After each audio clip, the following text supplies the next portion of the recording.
নমস্কার প্রিয় দর্শক, ক্যালকাটা ডায়ালগস থেকে মনোজ দাসের প্রীতি ও শুভেচ্ছা নেবেন।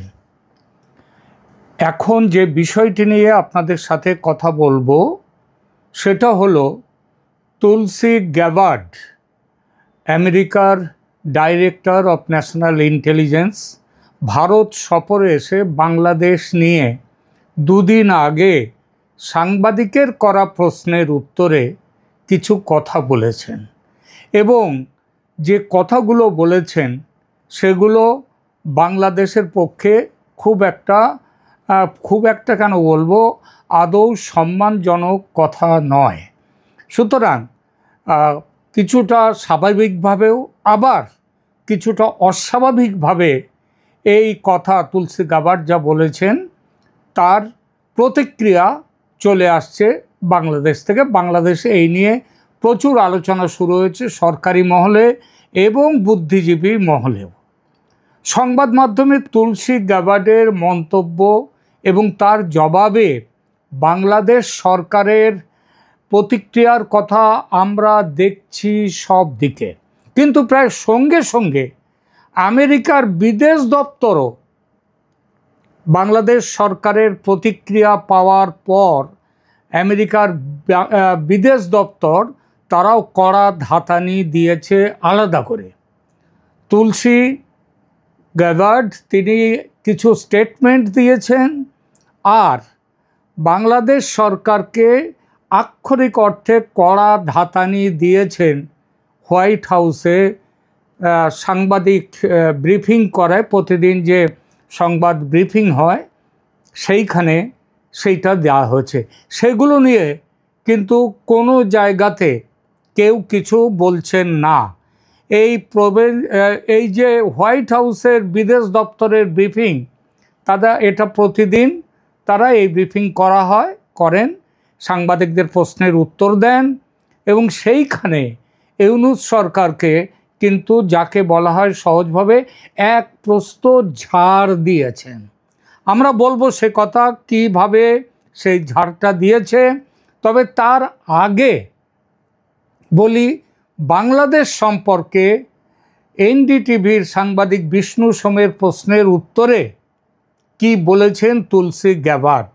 তার মোদ্দা কথা ছিল সংখ্যালঘুদের ওপর অত্যাচার, ইসলামী সন্ত্রাসবাদের প্রসার বাংলাদেশে এবং সেই সঙ্গে ইসলামিক খেলাফত প্রতিষ্ঠার যে চেষ্টা আছে সারা পৃথিবী জুড়ে বেশ কিছু দেশে, সেই ব্যাপারে তিনি কিছু বক্তব্য করেছেন। বাংলাদেশেও তার কী প্রভাব হচ্ছে এবং সরকার সে বিষয়ে আদৌ যে সচেতন কিংবা সক্রিয় নয় সেই ব্যাপারটা তিনি তারও উল্লেখ করেছেন। এবং সেই সাথে সাথে তিনি বলেছেন আমেরিকা বহুদিন ধরে যে সন্ত্রাসবাদকে বহুদিন ধরে যে বাংলাদেশে যে সংখ্যালঘুদের ওপর অত্যাচার সেইগুলো নিয়ে খুব চিন্তিত, কনসার্ন সেই ব্যাপার নিয়ে, এবং সন্ত্রাসবাদে কিভাবে মদত পাচ্ছে বাংলাদেশ। তার কথার ভেতর থেকে বেরিয়ে এসছে যে শেখ হাসিনার আমলে সংখ্যালঘুদের নিরাপত্তার একটা ব্যাপার ছিল, তারা সেটা কিছুটা রাখবার চেষ্টা করেছে, কিন্তু এই সরকারের আমলে সেই জিনিসটা নেই। এইটাই হচ্ছে তার বক্তব্য। এই অভিযোগগুলো করার প্রায় সঙ্গে সঙ্গে বাংলাদেশের অন্তর্বর্তী সরকারের প্রধান উপদেষ্টা দপ্তর থেকে এর বিরুদ্ধে প্রতিবাদ জানানো হয়েছে। সেই প্রতিবাদগুলো কীরকম বা তার ভাষাটা অবশ্যই কড়া। তিনি বলেছেন তারা বাংলাদেশ সরকারের প্রেস সচিব সেখান থেকে তার যে স্টেটমেন্ট দিয়েছেন, বলা হয়েছে যে তুলসী গ্যাবার্ড যা বলেছেন সেগুলো সঠিক নয়, তার ভালো করে খবর নিয়ে বলা উচিত ছিল, প্রয়োজনে তিনি বাংলাদেশ সরকারের সঙ্গে কথা বলতে পারতেন, বাংলাদেশের অবস্থা যথেষ্ট ভালো। এবং তুলসী গ্যাবার্ড সেই ব্যাপারে ক্যালিফেট বা খিলাফত নিয়ে যে কথা বলা হয়েছে সেটাও অসত্য এবং তার এইসব কথা বাংলাদেশের ভাবমূর্তি ক্ষুণ্ণ করেছে।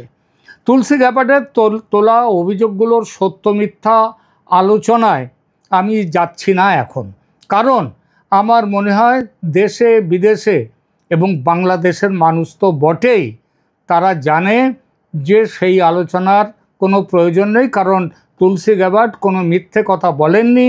এবং তিনি যে কথাগুলো বলেছেন বাংলাদেশ সম্পর্কে, শেষ দিকে বাইডেন সরকারও এই কথাগুলোই বলতে চেয়েছে এবং বলেছে বারবার। জ্যাক সুলিভান ভারতে এসছেন, ভারতে এসে কথা বলেছেন এই বাংলাদেশের ইউনূস সরকার কী কাণ্ড ঘটাচ্ছে সেইগুলো নিয়ে কথা হয়েছে ভারতের সঙ্গে, কিন্তু তারা চলে গেছেন। আর ট্রাম্প সাহেব তো সেই দীপাবলির আগেই তিনি একেবারে এক্স হ্যান্ডেলে পোস্ট করে লিখেছেন বাংলাদেশে সংখ্যালঘুদের ওপরে কি অত্যাচার হচ্ছে, এবং তিনি এটাও বলেছেন যদি তিনি ক্ষমতায় থাকতেন তাহলে এই জিনিসটা হতে পারত না, সেটাও তিনি বলেছেন। সুতরাং আমি সেটা নিয়ে এইসব তুলসী গ্যাবার্ড সত্যি বলেছেন না মিথ্যে বলেছেন আমি এই আলোচনায় যাব না, কারণ এই আলোচনা করতে গেলে অন্য একটা সমস্যাও আসে। তুলসীর অভিযোগ সত্যি বললে আজ যারা ইউনূস সরকারের পক্ষে এইসব অপকর্মকে সমর্থন করেন তারা বলবেন আমাকে গালি দেবেন। আবার যদি বলি এইটা সত্যি নয়, তুলসী গ্যাবার্ড মিথ্যে বলেছেন, তাহলে উল্টো দিকের মানুষরা তারা গালি দেবেন, বলবেন আমি সরকারের টাকা খেয়েছি। সুতরাং এই বিষয়টা যেহেতু মানুষের, তাদের নিজের বিচার বুদ্ধির ওপর ছেড়ে দিয়ে আমি শুধু বলতে যাব যে কেন আজকে আমেরিকায় এই যে ঘটনাগুলো ঘটছে তুলসী গ্যাবার্ডের কথা, এবং তারপরে যেভাবে আমেরিকা বাংলাদেশের যে রিয়াকশান, এবং সেই রিয়াকশানের জবাবে আবার আমেরিকা কি পররাষ্ট্র দপ্তর কি বলেছে সেইগুলো নিয়ে আমি তার যে প্রতিক্রিয়া সেগুলো নিয়ে কথা বলবো।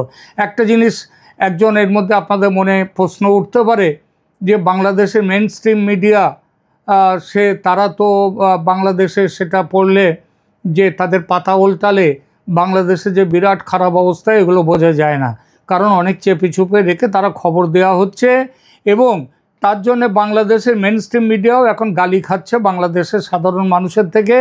এবং তারা তাদের যে মেইন স্ট্রিম মিডিয়াতে বাংলাদেশের এবং ইউনূস সরকারের এমন একটা ছবি ফুটে উঠছে, অন্তত ফুটিয়ে তোলার চেষ্টা চলছে, যে তাতে বলতে সেই কবির কথা, আহা এমন দেশটি কোথাও খুঁজে পাবে না কো তুমি, সব ভালো চলছে, দারুণ চলছে দেশে।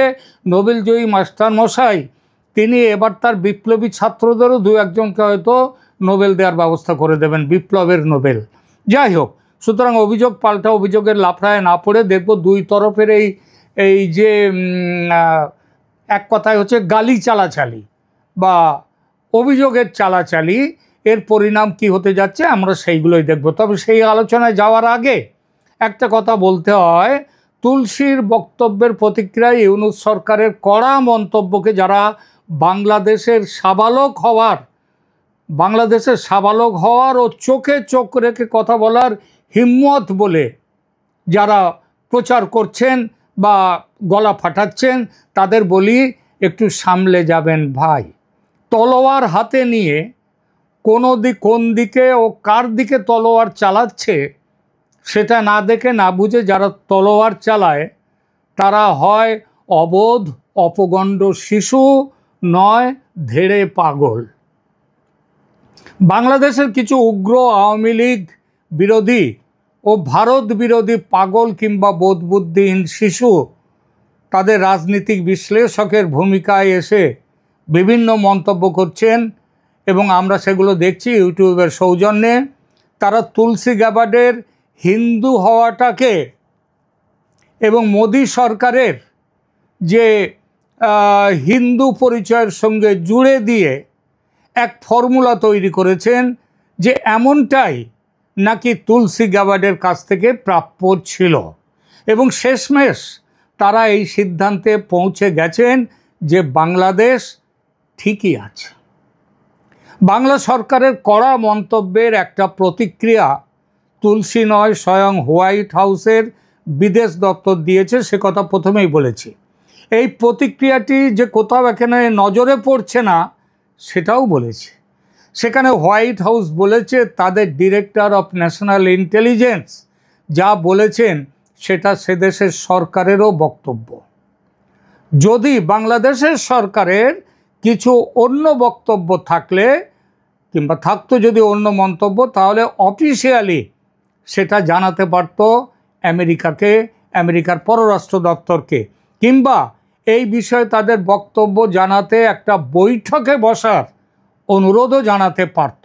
কিন্তু সেটা তারা করেনি, বরং এমনভাবে প্রতিক্রিয়া দিয়েছে এবং সম্পূর্ণভাবে যেভাবে সব কিছু অস্বীকার করেছে, প্রমাণ করতে চেয়েছে বাংলাদেশের সব কিছু সব ঠিক আছে, তার একটাই অর্থ তুলসী গ্যাবার্ড মিথ্যে কথা বলেছেন। এবং শুধু তুলসী নয়, মিথ্যাবাদী স্বয়ং ডোনাল্ড ট্রাম্পও। কারণ ওই একই অভিযোগ ট্রাম্প সাহেবও করেছেন কয়েক মাস আগে। আপনাদের নিশ্চয়ই মনে আছে যে যখন নির্বাচনী প্রচার চলাকালীন গত দিওয়ালির আগে দীপাবলির শুভেচ্ছা জানাতে ট্রাম্প সাহেব এক্স হ্যান্ডেলে পোস্ট করে বাংলাদেশের সংখ্যালঘুদের ওপর অত্যাচারের কথা সেটা উল্লেখ করেছিলেন এবং বলেছিলেন তিনি ক্ষমতায় থাকলে এই জিনিসটা হতো না। সুতরাং হোয়াইট হাউসে প্রেস ব্রিফিংয়ের একটি ভাষ্য আমি কমেন্ট সেকশানে দিলাম, উৎসাহীরা দেখতে পারেন পুরোপুরি, কারণ অনেকটা বড় ভাষ্য তো সেটা এখানে দেয়া যায় না, জায়গাটা নেই। সুতরাং সেটা যারা উৎসাহী তারা দেখতে পারেন। এই ভাষ্যটি সেখানে দিয়েছেন বাংলাদেশেরই এক আমেরিকা প্রবাসী সাংবাদিক। এবার বলে আমেরিকা এরপর কি করতে পারে ও কি করবে। আপনি আমরা না মানলেও সারা পৃথিবী মানে যে আমেরিকা হচ্ছে বিশ্ব মোড়ল, তার মেজাজ মর্জি ও স্বার্থ অনুযায়ী চলে এই পৃথিবী। দেশে দেশে যুদ্ধ বাধায় আমেরিকা, তার প্রমাণ নতুন করে দেওয়ার দরকার নেই। বহু বছর আগে ভিয়েতনামে দেখা গেছে, তারপর ইরাক সমেত আরবের বিভিন্ন দেশে দেখা গেছে। সম্প্রতি ইউক্রেনে রাশিয়ার সঙ্গে যে যুদ্ধ শুরু হয়েছে গত 3 বছর ধরে চলছে, সেটা আমেরিকার উস্কানি না থাকলে, আমেরিকার উস্কানি না পেলে ইউক্রেনের প্রেসিডেন্ট জেলেনস্কি তিনি এই লড়াইতে নামতেন না। আজকে দেখুন না, বাইডেন চলে গেছেন, ট্রাম্প আবার অন্য ধাতের মানুষ, তার নীতি অন্য। সুতরাং আজকে ইউক্রেনের যুদ্ধ বন্ধ হবার মুখে। আজকে গাজার যুদ্ধ বন্ধ হয়েছে, যদিও আজ থেকে আবার নতুন করে সেখানে শুরু হয়েছে, কিন্তু একটা কথা তো একটা জায়গা অবধি তো গিয়েছিল। আবার দেখুন ইয়েমেনে হুতিদের বিরুদ্ধে আমেরিকা সেখানে তাদের আক্রমণ করেছে, বোমা ফেলেছে। তাহলে আমেরিকার মতে না চললে, আমেরিকার স্বার্থ বিরোধী হলে, তাহলে আমেরিকা যুদ্ধে ঝাঁপিয়ে পড়তে দেরি করে না। তাহলে প্রশ্ন আসছে, বাংলাদেশের বর্তমান সরকার যে পথে চলছে সেটা প্রেসিডেন্টের ট্রাম্পের নীতির বিরোধী। সে শুধু ধর্মীয় সন্ত্রাসের বিষয় যে তাই নয়, আবার বাংলাদেশের এই নতুন সরকারের, এই অবৈধ ইউনূস সরকারের, তাদের মাথায় আবার পোকা গজিয়েছে। সেই পোকার পাখনা গজিয়েছে তার মাথায়, পোকার মাথায়, যে তিনি চীনের সাথে তিনি চীনে যাওয়ার কথা 26শে মার্চ। চীনে গিয়ে চীনের সাথে চীন, পাকিস্তান, বাংলাদেশ তারা মিলে একটা নতুন একটা কেন্দ্রীয় একটা শক্তি কেন্দ্র তৈরি করবে, পাল্লা দেবেন। পাল্লা দেওয়ার কথাটা কেন বলছি এই জন্য, আপনারা জানেন যে ট্রাম্প চীনের ডানা কাটার জন্য ট্রাম্প কতটা এগিয়ে যাচ্ছেন, ট্যারিফ বসানো থেকে শুরু করে নানাভাবে এগিয়ে যাচ্ছেন। আরও শুনুন, তিব্বতকে চীন থেকে বার করে নেওয়ার জন্য একটা বড় পরিকল্পনা ট্রাম্পের আছে। ট্রাম্প এবার সেটা যাবেন সেই রাস্তায়। সুতরাং বাংলাদেশ যদি চীনের সাথে বেশি প্রেম দেখাতে যায় এবং দেখাতে যাচ্ছে, তাহলে দক্ষিণ এশিয়া এবং দক্ষিণ পূর্ব এশিয়ার শান্তি বিঘ্নিত করার রাস্তায় আছে। এবং শুধু শান্তি বিঘ্নিত করা নয়, এখানে ইসলামী সন্ত্রাসবাদকে বাড়াতে যাচ্ছে। খিলাফতি প্রতিষ্ঠার যে একটা কিছু পাগলামি যে কিছু মানুষের মাথায় আছে, সেটাও উনি বন্ধ করে দিতে চাইছেন, ট্রাম্প বন্ধ করে দেবেন। সুতরাং ট্রাম্প সাহেব কড়া হাতে এই বাংলাদেশের এই ইউনূস সরকারের যে মোকাবিলা করবেন সেটা নিশ্চিত। এই মোকাবিলা কিভাবে হবে? ইউএস এড থেকে সাহায্য বন্ধ হয়ে গেছে। এরপরে বাংলাদেশ একটা বড় পরিমাণ সামগ্রী, পোশাক সামগ্রী তারা আমেরিকাতে এক্সপোর্ট করে এবং সেখানে ট্যারিফে তাদের মানে নো ট্যারিফ, প্রায় তাদের কোনো শুল্ক দিতে হয় না। তো এই দুটো বন্ধ করে দেবেন। ট্যারিফ নিয়ে তো শুরু করে দিয়েছেন ট্রাম্প সাহেব। আর এই দুটো বন্ধ করলেই অবশ্যই এমনিতেই শিল্প বন্ধ হয়ে গেছে বাংলাদেশে, প্রায় বন্ধ হয়ে গেছে। সুতরাং ট্রাম্প সাহেবকে আলাদা করে কোনো ব্যবস্থা না নিলেও সেখান থেকে তারা গেল, বাংলাদেশ গেল। এর সঙ্গে ভারতের ভূমিকা যুক্ত হলে পাকিস্তানের চেয়ে আরও কয়েক ধাপ নিচে নেমে যাবে বাংলাদেশের অর্থনীতি এবং বাংলাদেশের মানুষের জীবনযাত্রা শেষ প্রায় হবে। কিন্তু সেটা তো দীর্ঘমেয়াদী ব্যাপার, অনেক দিনের ব্যাপার। আপাতত কি করবে আমেরিকা? সৈন্য পাঠাবে? প্রশ্নই ওঠে না। কারণ মশা মারতে কামান দাগার কোনো প্রয়োজন হয় না। বাংলাদেশি বন্ধুরা কিছু মনে করবেন না, আপনাদের দেশ ভিয়েতনাম নয় কিংবা আফগানিস্তান নয় যে আমেরিকার সঙ্গে যুদ্ধ যাবে আবার যুদ্ধে জিতে যাবে, এটা ভাববেন না। আমেরিকাও যুদ্ধে যাবে না, শুধু ভারতকে বলবে সেই 13 তারিখের পুরনো কথা, 13 ফেব্রুয়ারির পুরনো কথাটা বলে দেবে, যা করার মোদি করবে। আমেরিকা এখন যেটা করবে সেটা একটা শুধু গ্রিন সিগন্যাল দেয়া, কাকে? ভারতকে, যাতে মোদি এগিয়ে যেতে পারেন। তুলসী গ্যাবার্ড বলেছিলেন আমেরিকার প্রশাসন বাংলাদেশ সরকারের সঙ্গে কথা শুরু করেছে, বলেছিলেন সেদিনই। সেই কথাটা এবার হবে এক লাইনে, আর কোনো কথা নয়, ইউনুস ইউ মাস্ট গো। আর সেটা এই মুহূর্তে, কখনো দেরি করে নয়। পরের কাজটুকু করবেন জেনারেল ওয়াকারুজ্জামান। তার জন্য ভারতের সেনাপ্রধানের একটা ফোন যথেষ্ট, একটা ফোন কল। সেটাও ঘটতে বেশি সময় লাগবে না। তো তুলসী গ্যাবার্ডকে মিথ্যেবাদী বলার ইমিডিয়েট রেজাল্ট হবে এইটাই।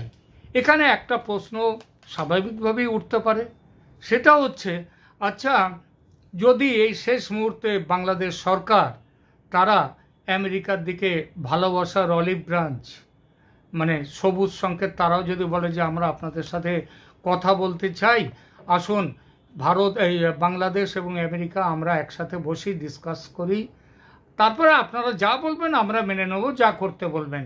এটা সময় কিনবার জন্য এটা একটা পদ্ধতি হতেই পারে। সময় কিনবার জন্য অনেক সময় মনের কথাটা চেপে রেখে মুখে অন্য কথা বলে। কিংবা যদি গ্যারান্টি দিয়ে দেয় বাংলাদেশ সরকার এখন যে আমরা সন্ত্রাসবাদকে দমন করবার, উগ্রবাদকে দমন করবার জন্য আপনারা যা বলবেন আমরা তা মেনে চলব। যদি বলে আপনারা মাইনরিটি যারা আছে তাদের সেফটি, তাদের নিরাপত্তার জন্যে আপনারা যা করতে বলবেন, যা করা প্রয়োজন, এমনকি আপনারা যা বলবেন তা আমরা করব, তাহলে আমাদের অন্তত সুযোগ দিন। কিংবা যদি বলে যে আমরা সামনের বছর ফেব্রুয়ারি মার্চের মধ্যে নির্বাচন করার একটা ইঙ্গিত দিচ্ছে বাংলাদেশের সরকার, সেই ইঙ্গিত এক এক দিনে এক এক রকম হচ্ছে, কখনো ডিসেম্বর এবছর হচ্ছে, কখনো সামনের বছর মার্চ হচ্ছে, এটা আবার একটুখানি এদের দম আবার একটু ফিরে এলে এই দিনগুলো আরও পিছিয়ে যেতে পারে। তা যদিও বলে এখন বাংলাদেশ সরকার যে আপনাদের কথা মতো free, fair and inclusive election আমরা করব, যেটা আজ থেকে মাসখানেক আগেই বাংলাদেশে যে সার্চ দ্য অ্যাফেয়ার্স ঢাকায় যিনি আছেন যুক্তরাষ্ট্রের ট্রেসি জ্যাকবসন, তিনি এই কথা বলেছেন আজ থেকে প্রায় 1.5 মাস হয়ে গেল প্রায়।